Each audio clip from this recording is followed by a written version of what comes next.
It is possible to measure porosity using cased hole logging techniques. However, unlike pulsed neutron and carbon-oxygen logs, porosity through casing measurements are made with a tool that carries a neutron source down hole.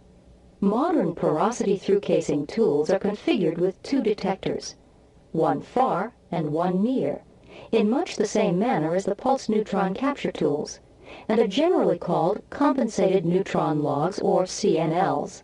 CNLs are usually larger diameter tools not available in through tubing sizes, and are typically run decentralized to ensure better sampling of the formation count rates by minimizing the wellbore influence. Unlike the pulsed neutron tools, which measure the gamma rays emitted when slowed down neutrons are captured, the CNL counts the slowed down neutrons at the detectors. The number of slow neutrons at the detectors is a function of the number of hydrogen atoms in the fluid-filled pore space. And because this pore space is filled with hydrogen-rich water, or hydrocarbons, the number of hydrogen atoms is directly proportional to the porosity. Like the pulsed neutron capture tools, the ratio of the near and far detector measurements has to be calculated.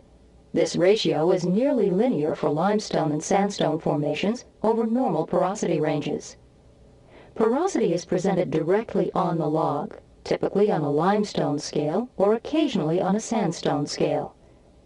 If the lithology is different from the scale used, corrections must be made. Corrections must also be made for the environmental effects of the borehole, including the open hole diameter, casing thickness, cement thickness, wellbore fluid weight, wellbore fluid salinity, formation water salinity, and wellbore temperature. Correction charts for these factors are available from the service companies. The response of the CNL is very similar to the pulsed neutron tool ratio curve.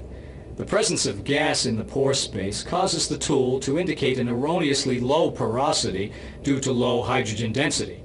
In shaly zones, the hydrogen atoms in the form of water molecules attached to the shale matrix cause an erroneously high porosity reading.